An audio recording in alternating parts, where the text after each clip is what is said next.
Bismillahirrahmanirrahim. Assalamualaikum warahmatullahi wabarakatuh. Berjumpa kembali teman-teman di channel kita ya, Mas Tio KDR.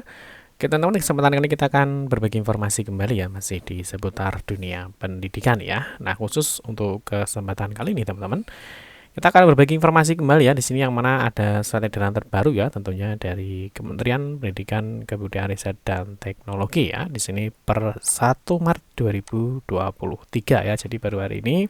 Nah, tentunya di sini ada informasi yang sangat penting ya. Ini untuk semua sekolah ya, baik di jenjang SD, SMP, SMA dan juga SMK, dan juga di jenjang sederajat ya. Yang mana teman-teman pastikan ya sudah melakukan cross-check data, yang mana ya dari data ini sangat penting sekali untuk sekolah kita semua. Nah, oke teman-teman, nanti kita akan bahas ya ada informasi apa dari Kemendikbudristek. Tentunya teman-teman silahkan simak video ini sampai selesai ya, dan semoga informasi ini bermanfaat. Tapi seperti biasa kita ingatkan dulu, mungkin bagi kalian yang baru bergabung di channel ini atau mungkin baru melihat channel ini, jangan lupa klik tombol like dan subscribe. Silahkan bunyikan lonceng notifikasinya biar Anda selalu mendapatkan informasi-informasi terbaru dari kita. Bagi kalian yang suka baca berita, silahkan kunjungi saja di laman resmi kita, mestiukd.com. Di sini kita akan berbagi informasi khususnya di seputar dunia pendidikan. Oke, kita mulai teman-teman ya. Jadi untuk edaran terbaru apa ya dari Kemendikbudristek ini per 1 Maret 2023 ya. Yang pertama teman, di sini dari Kementerian Pendidikan ya, Kebudayaan, Riset dan Teknologi. Di sini sudah ada edaran terbaru ya. Ini per 1 Maret 2023. Dan ini sangat penting sekali teman-teman ya. Nah, ini perihal pemutakhiran data ya. Jadi untuk sarana dan prasarana dapodik untuk dak fisik bidang pendidikan ya.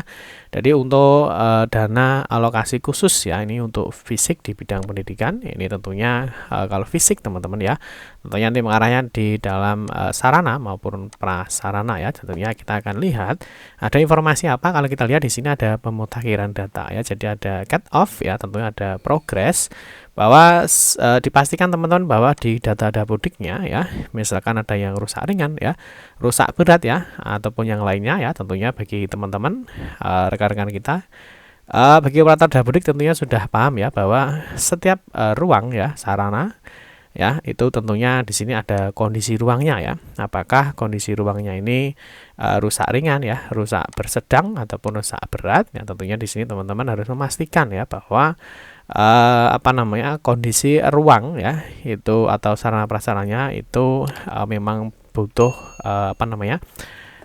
butuh bantuan apa tidak ya. Jadi artinya seperti itu ya, seperti di sini. Nah, di sini ada pemutakhiran data ya, bahwa untuk sarana dan prasarannya ini nanti untuk bantuan ya. Jadi untuk dana alokasi khusus ini fisik ya, tentunya di bidang pendidikan. Mari kita cek saja teman-teman untuk satu edarannya ya. Jadi di sini baru dikeluarkan hari ini ya, 1 Maret 2023, tentang pemutakhiran data sarana dan prasarana dapodik untuk DAK fisik bidang pendidikan. Di sini dijelaskan teman-teman ya, ini sehubungan dengan upaya peningkatan kualitas perencanaan dan pelaksanaan dak fisik, ini bidang pendidikan, dengan merujuk pada Peraturan Menteri Pendidikan, Kebudayaan, Riset dan Teknologi ya, nomor 3 tahun 2022 tentang petunjuk ya operasional dan alokasi khusus di bidang pendidikan tahun anggaran 2022. Di sini ketercapaian ya standar nasional pendidikan khususnya sarana dan prasarana pada dak fisik bidang pendidikan diukur dengan capaian jangka pendek ya, atau immediate outcome ya. Nah, ini penghitungan capaian jangka pendek ya, ini dak fisik bidang pendidikan tahun 2022.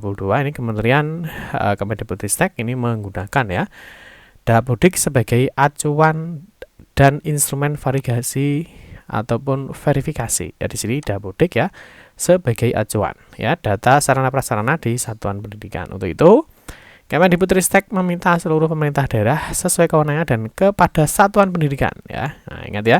Jadi selain pemerintah daerah, di sini juga kepada kepala satuan pendidikan ya, atau kepada satuan pendidikan dapat melakukan pemutakhiran data dalam dapodik.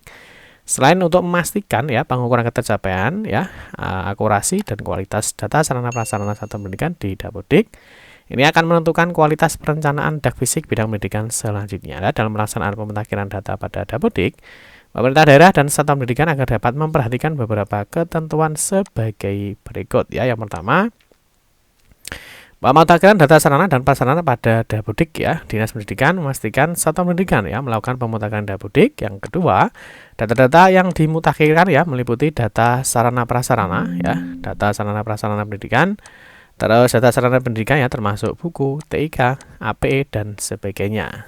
Dan yang terakhir yang C, ketersediaan lahan ya, ada total luasan lahan, luas lahan yang tersedia untuk pembangunan. Dan di poin 3, Dinas Pendidikan sesuai dengan kewenangannya melakukan pembinaan, pemantauan, dan verifikasi data pendidikan sesuai dengan kondisi real, termasuk data ketersediaan dan kondisi sarana prasarana.